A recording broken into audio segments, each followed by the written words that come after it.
Hello and welcome to the Debrief Live. I'm Angus Scott. Now, we thought for a change, we'd throw everything open to you this week. There's so much going on at so many clubs that it would be hard to just keep everything down to one topic. So this is the Debrief Mailbag. So we've lined up some know-it-alls for you, and I mean that obviously in the nicest possible way. We'll be hearing from Fabrizio Romano in about 10 minutes or so. There's nothing he doesn't know about the transfer market. As ever, Ben Jacobs has been delving through his black book, which is smaller than his wallet, to find some answers to the questions that you are about to pose. Ben, good afternoon. Good afternoon. My wallet is giant, so my black book is still healthy. And I'm pretty sure you just called Fabrizio Romano a know-it-all to kick off the show. Yeah. Honestly, that's one of the nicest things anyone is ever called, because he does know it all. I'm also delighted to say that Jonathan Johnson, CBS Sports correspondent, is with us too. JJ, welcome back to the Debrief. Hey there, guys. Thanks a lot for having me on. Looking forward to it. Okay, well, your questions out there are welcome. In fact, they're vital, or we're not going to be here for very long. So please do get in touch via the comments section below. We'll get through as many of your questions as we can. Ben, I want to throw to you first about the latest on Manchester United. Now, the pod was on United last week. We were saying that Thursday was the big day. There was a big board meeting. What happened? Well, the board meeting was scheduled, so it went ahead as planned, but the deal, because of the New York Stock Exchange and various rules, logistics, legalities, means that no approval or vote can be done unless it's 100%. So this isn't like a transfer where you can all but confirm it and then the medical takes place afterwards. Everything has to be complete. Then it can be put to the board. Then it can be announced to investors.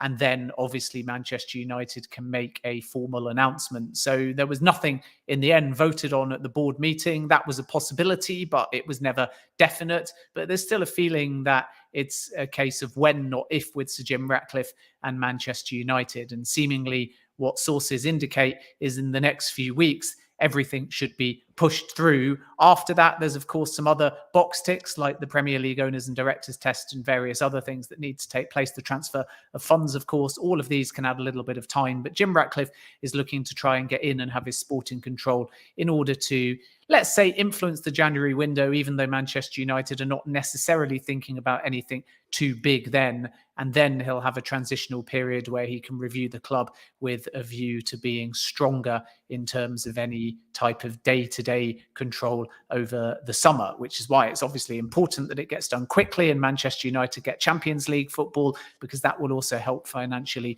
Manchester United get themselves in a position where they can do a little bit more. But I think the headline news is that Sheikh Jassim is out. That's 100%. And Ratcliffe does look like he's coming in, and it will be sooner rather than later. So, JJ, if you can put your French hat on, or your chapeau, I should probably say. Look, Sir Jim has his association and his ownership of part of Nice. What does that therefore mean for Manchester United? What can they expect if this deal finally goes through? There's a lot of different things that they can expect. I think in sort of an immediate sense, we will see, Ratcliffe probably try to bring some of the best elements of the Ineos setup that he's got in place at Nice, because he has, brought in some new faces in recent months. Obviously, we know that Brailsford is involved in the hierarchy, but you've also got sort of former PSG and Juventus bigwig Jean-Claude Blanc, who I think would be a good fit for, an elite club like Manchester United, or at least historically speaking, an elite club like United. I also think that it will get really interesting if Nice manage to maintain their current form. The only unbeaten side in Ligue 1 still remaining and looking good to qualify for European competition now, with sort of our sort of knowledge that Jim Ratcliffe at some point in the near future would probably have a pathway to a majority ownership. That makes Nice's status extremely interesting, especially when you look at what happened between Milan and Toulouse, who were both under Redbird ownership coming into Europe this season. it would probably mean some significant changes for Nice sort of beyond the end of this campaign. That's assuming that they do qualify for Europe. I think if they were to fall short again, obviously that would be massively disappointing for the Nice supporters. But it might sort of prolong potentially, Ratcliffe and Ineos's involvement in Nice. But that's sort of the obvious thing to sort of put on the radar as, a potential sort of complication. But, some of the names that have sort of been put out there so far that Ratcliffe could look to potentially bring in and be involved from the very beginning at United have included Paul Mitchell, who we know has left Monaco. There wasn't really any possibility of Mitchell making the move from Monaco to Nice because of their rivalry, but also sort of because of the plans that had been put in place with Ratcliffe's interest in United. And I think potentially, maybe the biggest threat to Ratcliffe, Ineos, and their project with Nice in the short term will probably be the fan resistance and the frustration that will come out, because let's not forget, this isn't the first sort of flirtation with a Premier League club and a significant stake in a Premier League club. You had Chelsea before, you had Liverpool, and now you've got United. While it might sort of be more understandable because of Ratcliffe's childhood fan history, with United, I think Nice supporter patience has worn very thin because of sort of those previous dalliances. And now, the interesting situation will be to see sort of what happens with Nice, sort of probably from the midpoint of this season to, next summer, assuming that Ratcliffe and, the United deal, which, Ben alluded to, is likely to get over the line sooner rather than later. You mentioned Paul Mitchell there. What sort of an impact did he have at Monaco? Because he is clearly the name that's in the frame to be sporting director at Old Trafford should Sir Jim get the sort of a quarter of the keys to the door.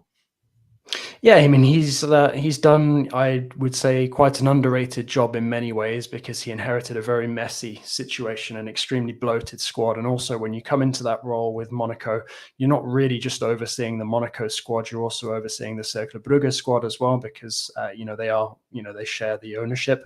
So, it was a very arduous task that was laid out in front of him. There's no, I don't think, Mitchell would sort of shirk away from the fact that, objectives weren't met last season. There is disappointment that Monaco find themselves out of, continental football this season.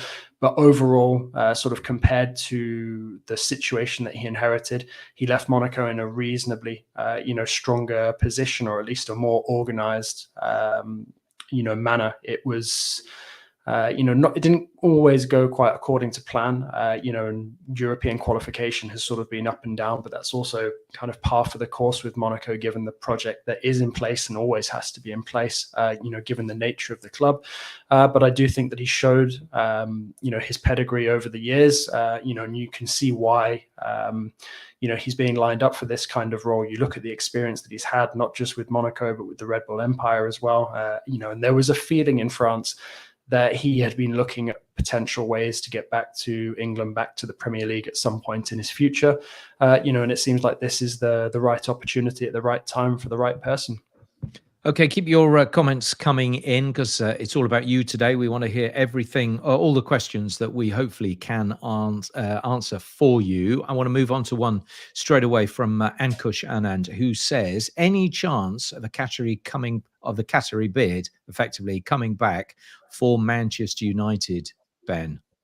Yeah, I get asked this a lot, and unfortunately for those that want Kattar at Manchester United, sources on the Kattar side are adamant that they're 100% out. I know that some have asked why there's not been a public statement if they're definitely out, but there's the NDA to think of. There's Rain Group's guidelines as well.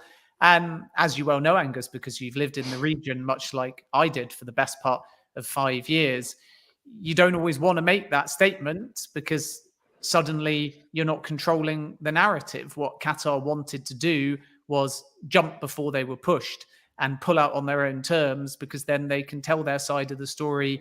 They can brief something that is a little bit more positive before all of the Ratcliffe headlines start emerging, before Manchester United have, in likelihood, a new minority investor. So it was very much tactical and due to the fact that Sheikh Jassim and 9-2 Foundation had grown fatigued by the process. And the natural question we ask our sources as journalists is it 100%? Is it 99.9%? Is there any gamesmanship to it?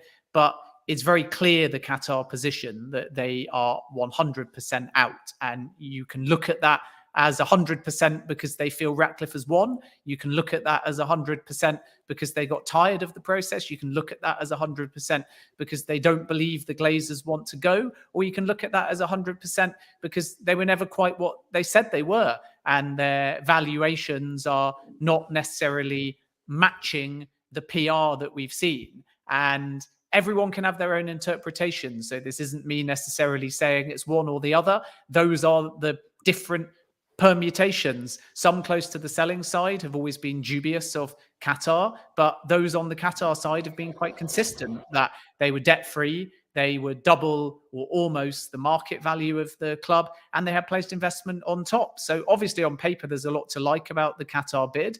And if the Qatar number is accurate, their club valuation is not that different to Sir Jim Ratcliffe's either. So that would lend itself to a conclusion that maybe the Glazers have decided that they simply don't want to sell now and as a six because they think the value of the club will increase further down the line. There's lots of complexities to this, but regardless of why, the reality from the Qatar side is a very clear position now that they are out and they don't plan to come back in. And also, despite links with Spurs and Inter, they're not necessarily looking as 9-2 Foundation to put that money that they've been unsuccessful with for Manchester United towards another club at this stage. I think that if there is investment in another club, it may come through a different medium from Qatar. But simply put, 9-2 Foundation state via sources that I'm speaking to anyway, they're out and they have no plans to return.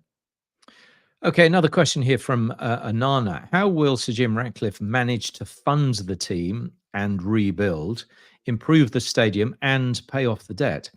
I'm not sure for 25% of the club he's going to do all those things because he's just taking sporting control. But obviously the idea is that in time he takes more and more of the club, and therefore those other bits, improving the stadium and paying off some of the debt, will become his responsibility. Yeah, I think that's true. I'll get kind of JJ's thoughts on Sir Jim Ratcliffe and what Ineos have done at Nice again in a moment, because we may get some clues as to plans based upon what we've seen at Nice. And JJ will also know about Ratcliffe and the wider group in terms of how they see football. And what I can tell you on that front is that Ratcliffe and his business partners are very hands-on.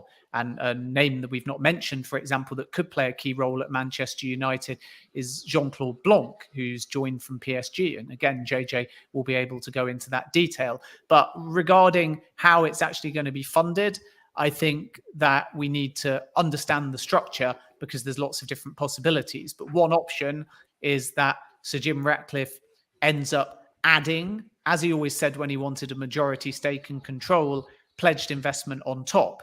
Because if there is a long-term path to control for Ratcliffe, then it may be in his interest to not only buy the 25%, but also add pledged investment, which is always something that Ratcliffe said he'd do.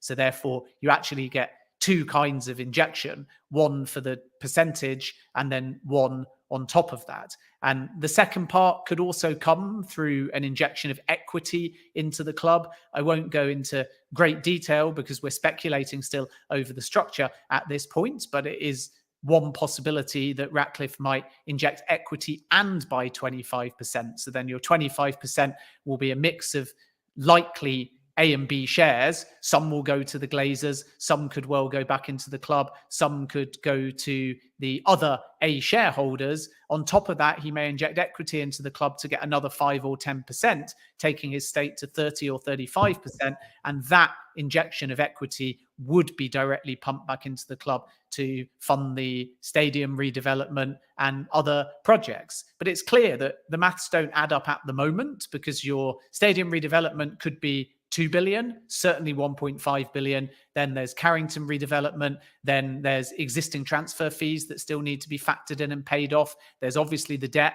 There's new forthcoming windows too. Not everything can just be done via commercial deals, of which Manchester United have done well on, and outgoings in January or next summer. There needs to be some extra injection of cash, and that either has to come from the Glazers, from Sir Jim Ratcliffe, or through some kind of borrowing, which is the dreaded word that Manchester United fans hate to hear. If there is borrowing by Ineos, it will be burdened on Ineos, not Manchester United, but it's still not ideal. So I think, JJ, when we look at Manchester United, there's a lot to do.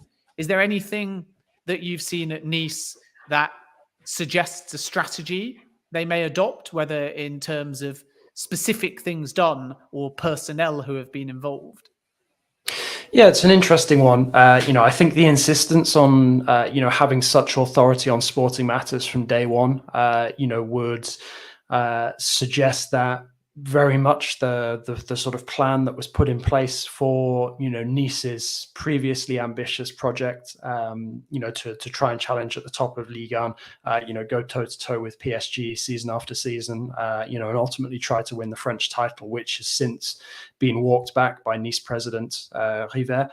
I think that is something that we can look at, maybe being transferred over to Manchester United in the short term. I do agree with you. I think it makes absolute sense to have somebody like Jean-Claude Blanc involved. You look at what he managed to achieve, over a decade in Paris with PSG, what he helped to create in Paris, and despite some sort of mixed results on the pitch, based on the expectations that were laid out by Qatari ownership, you'd have to say sort of his development of PSG as a club was an overwhelming success. He hasn't had the time, to put his methods in place yet in Nice, and it doesn't sound like he's going to get it. Certainly not in terms of the initial project that he was signing up for.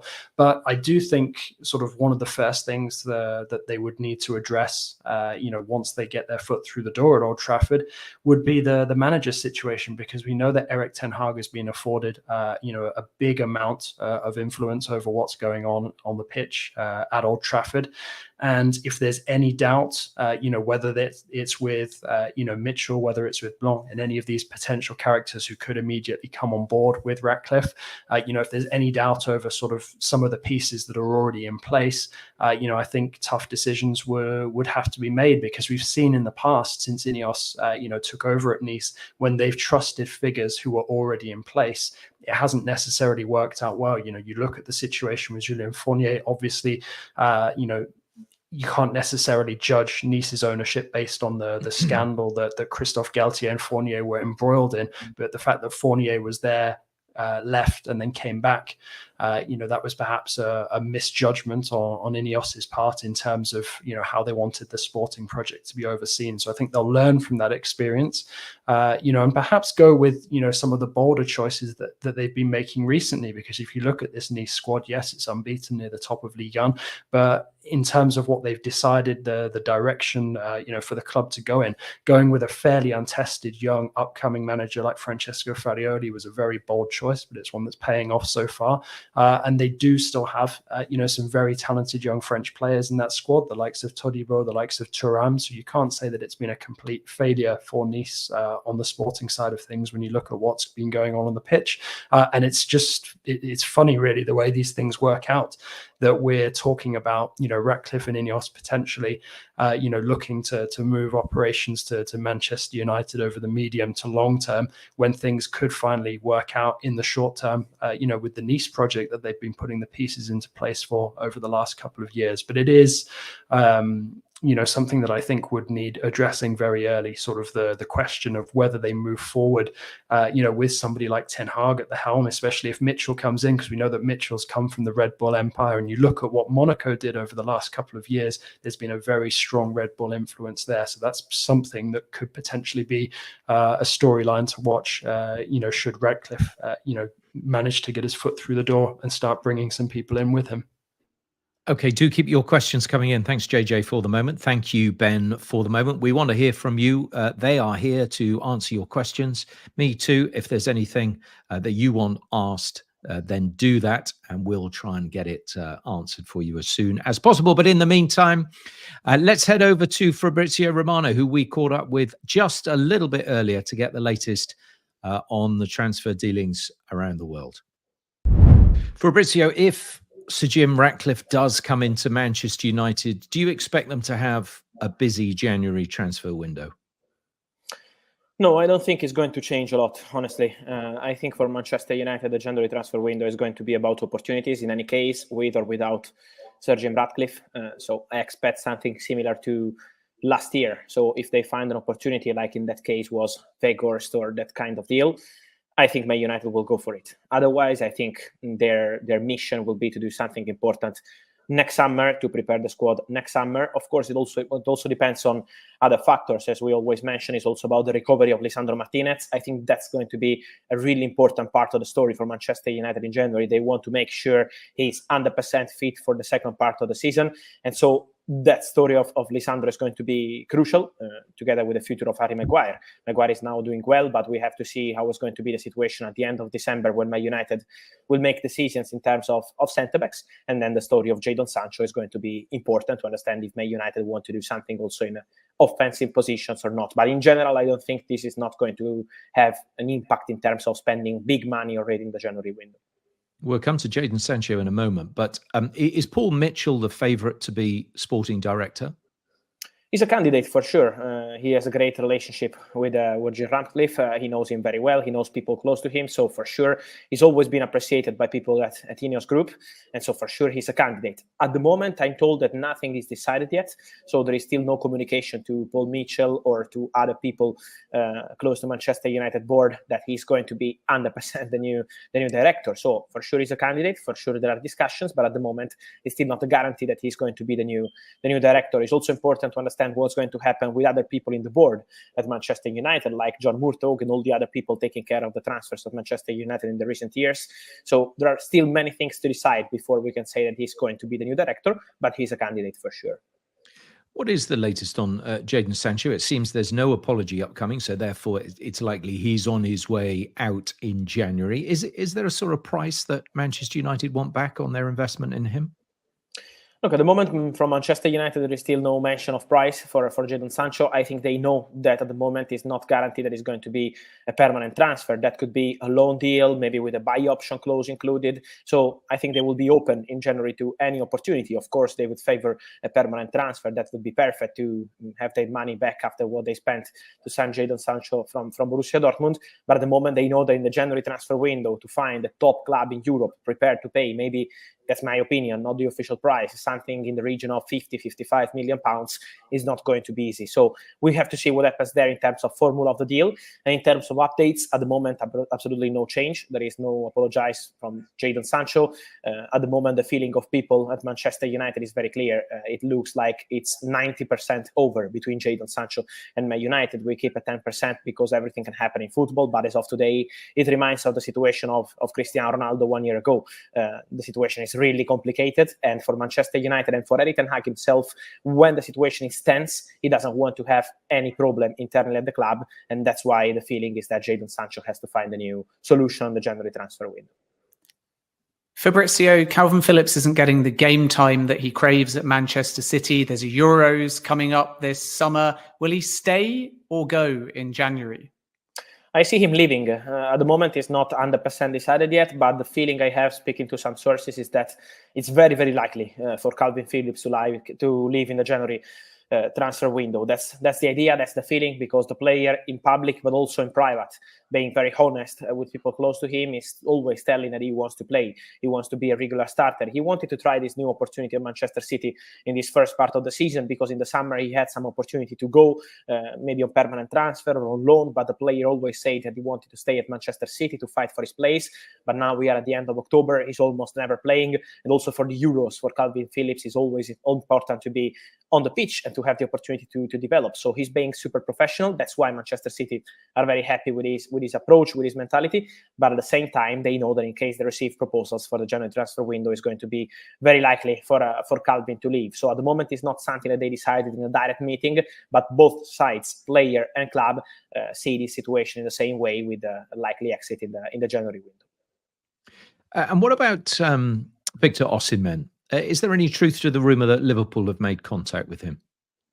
At the moment, we had these rumors coming from Italy, and specifically from people close to Napoli, that he has an agreement with Liverpool. I was asking, and I can guarantee 100% that Victor Osimhen has not agreed anything with any club, and is also not negotiating any contract or any salary with any other club. So this is not the moment. Osimhen and people close to him are absolutely aware of the interest of many clubs around Europe. It's normal when a player is out of contract in summer 25. It's absolutely normal to see the interest of Chelsea and many other clubs around Europe. But at the moment, there is no negotiation at all. They are not discussing any salary. So these reports are being denied by people close to Victor Osimhen. But what is also true is that Osimhen has not agreed any new deal at Napoli. And that's an important news, because in August, the proposal from Napoli was an important one, the biggest salary in the history of Napoli. So they proposed a very important contract to Victor Osimhen. In August, they were very confident to get the new deal done. But then in September and now in October, the agreement with the player is still far from being done. And from what I'm told at the moment, the negotiations are not advancing, are not progressing, are still on standby. That's why the situation looks dangerous for Napoli. He's out of contract in summer 25. And so if they can't agree a new deal in the next months, I think next summer for Osimhen is going to be probably time to leave.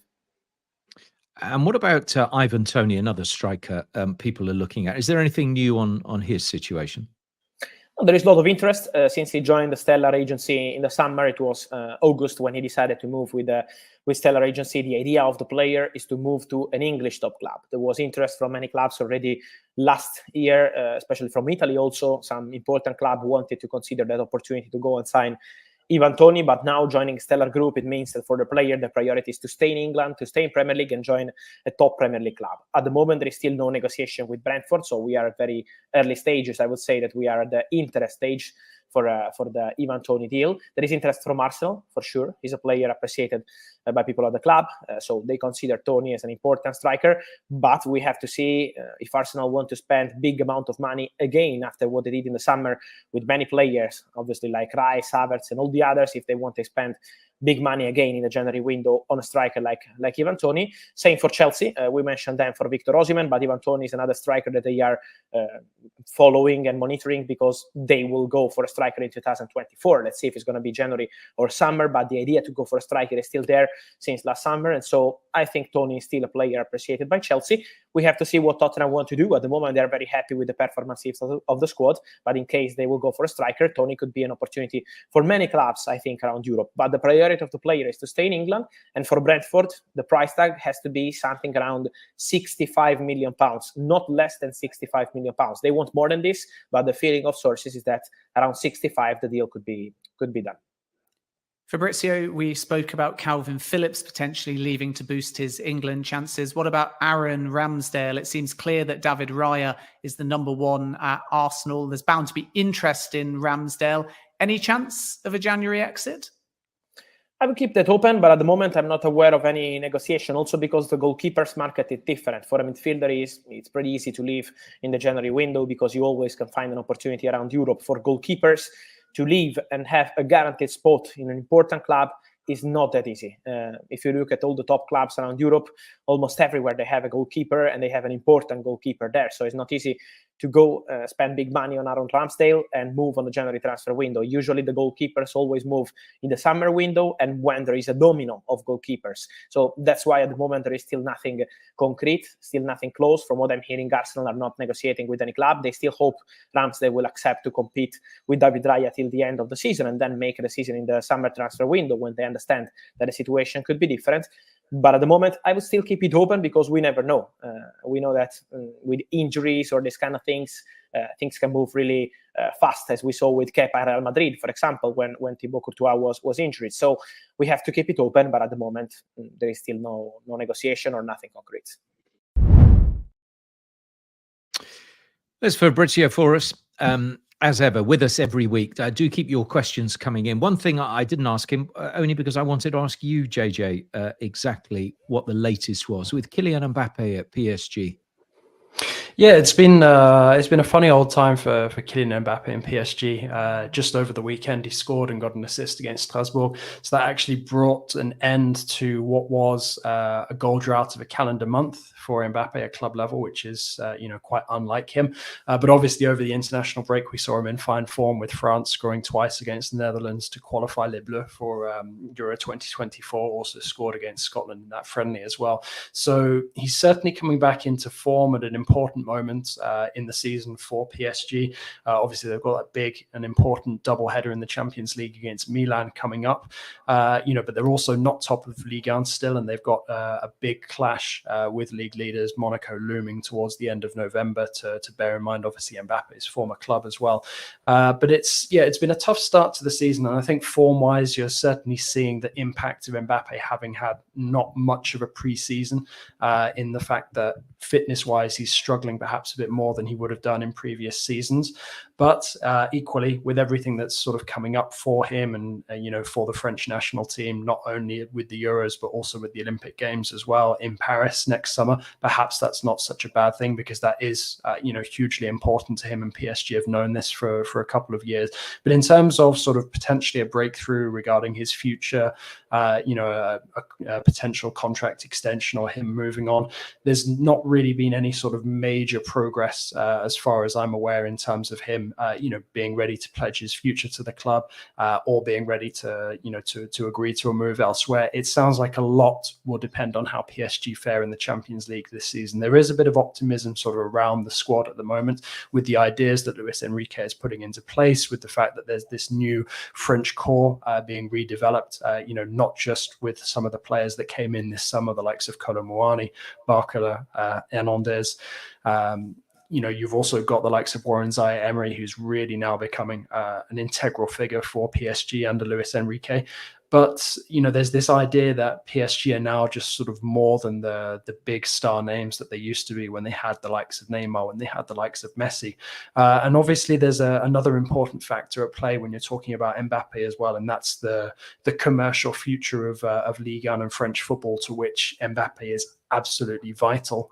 And it's coming at a very tricky moment where Ligue 1 and the LFP are trying to negotiate new TV deals, both domestically and internationally. So there is a lot at play and a lot in the air, but a huge amount of influence I think we can attribute to how PSG fare in the Champions League. And we won't know the result of that until probably at least, sort of springtime, when we know that PSG generally tend to deliver some of their most underwhelming performances in Europe. So there'll be there won't be much tolerance for another repeat of that performance that we saw in Newcastle a few weeks ago.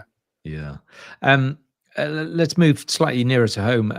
And Everton would love to think about European football. They can't at the moment, Ben. But give us the latest on the takeover and potentially a collapse in the 777 takeover, or clearly some difficulty in this takeover. Yeah, I wouldn't necessarily say collapse at the moment, but 7 partners have been unable to smoothly complete, which was the belief at least a few weeks ago. And the reason for that is because it's understood that the American-based company have missed a deadline set by the Financial Conduct Authority to provide up-to-date financial records. And without the correct financial information being passed on, it becomes less clear where the money is coming from, which could prevent any form of approval as far as the Premier League is concerned. So you then get a bit of an impasse. Now, I should point out that despite reports of collapse, despite reports of missed deadlines, which on the Financial Conduct Authority side, I was also able to stand up, 777 partners have pretty much rubbished any suggestions that they've fallen behind and that they're not going to be able to complete the deal. So where we were previously was that 7 partners had agreed a 550 million deal to buy Everton. And that's also highly significant because Everton are currently under a financial fair play breaches investigation. And we may actually get more on that and a potential punishment very soon. They're also in the process of building a new stadium that will be part of Euro 2028 at Bramley Moor Dock. It's known as the Everton Stadium.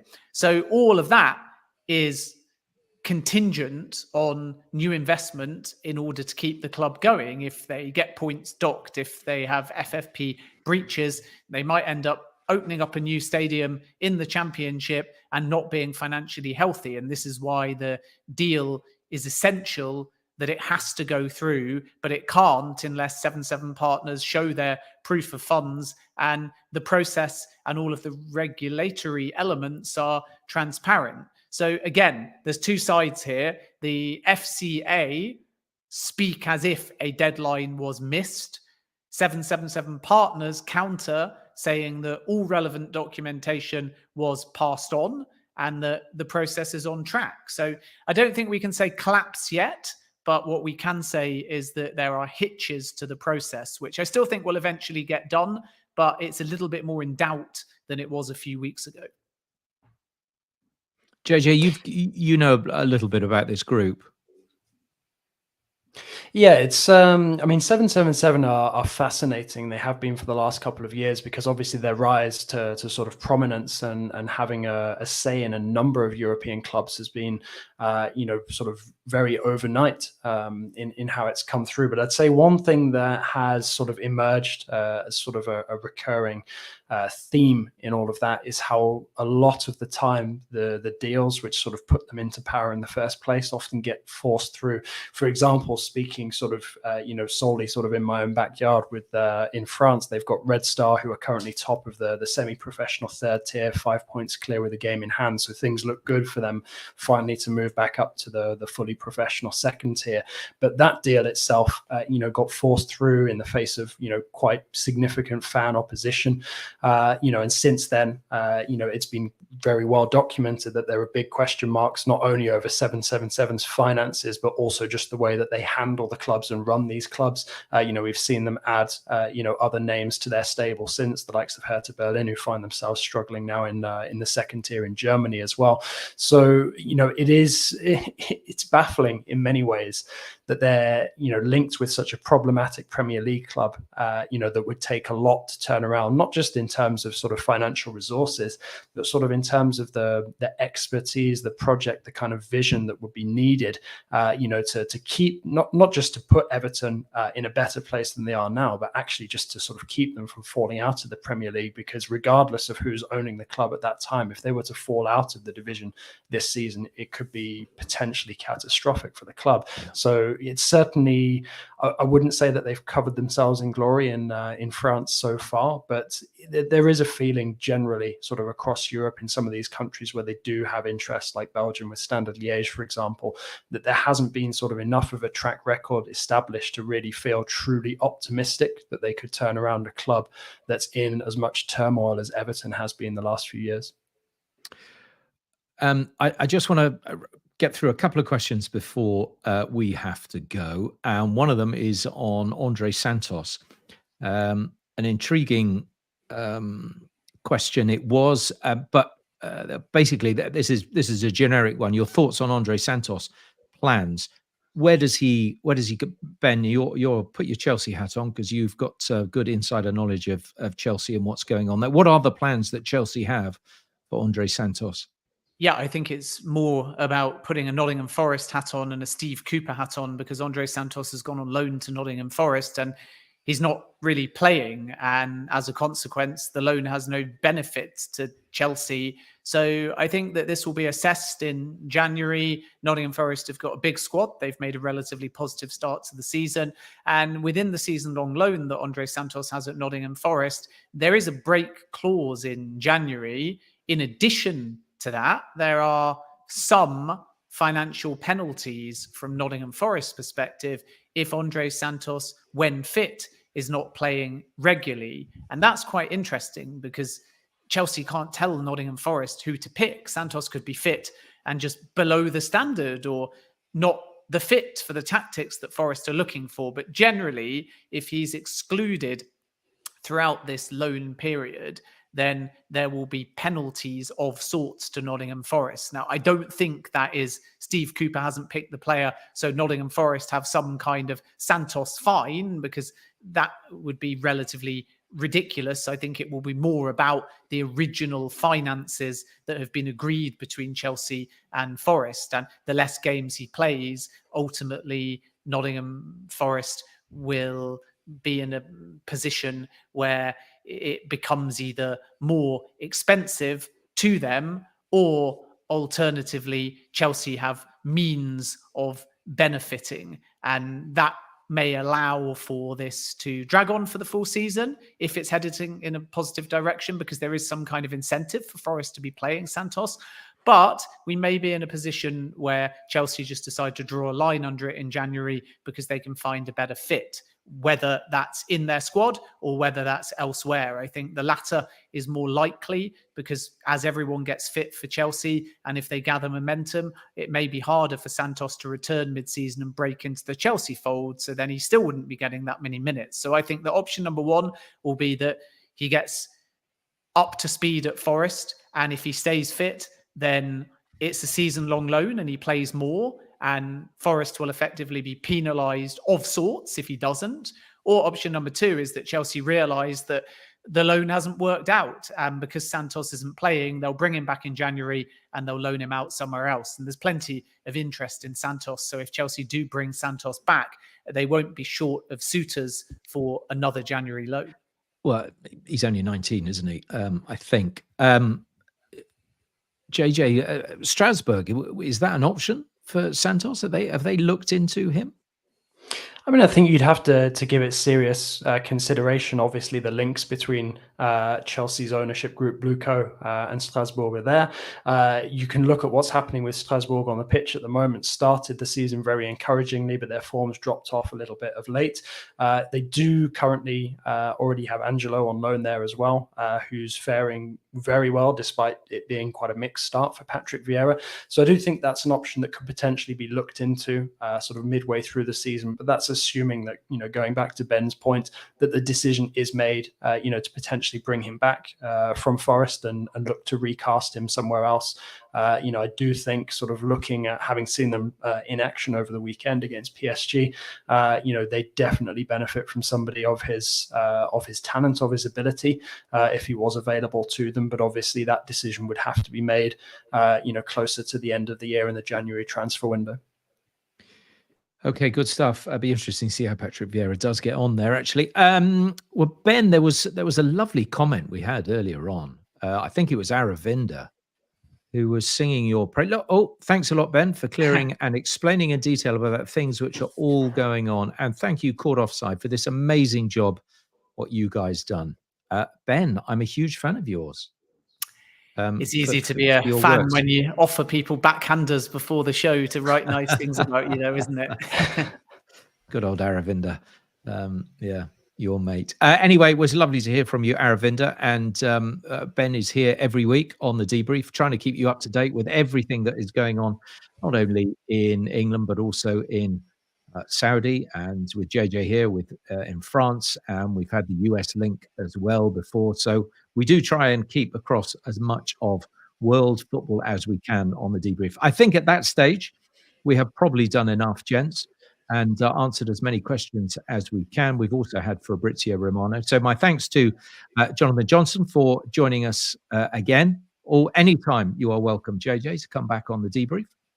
Oh, thanks a lot, guys. Always a pleasure to be on, and yeah, very much looking forward to the next appearance, and hopefully we can set aside some time to sink our teeth into Lyon and the mess that's unfolding for John Textor there. Well, absolutely, it was something we did want to get onto today, and I keep your powder dry, because I think we will revisit that in the coming weeks. Ben, thank you very much indeed for all your knowledge too, and thanks everyone for listening, for watching. We're back again next week with the Debrief. From us all, bye-bye.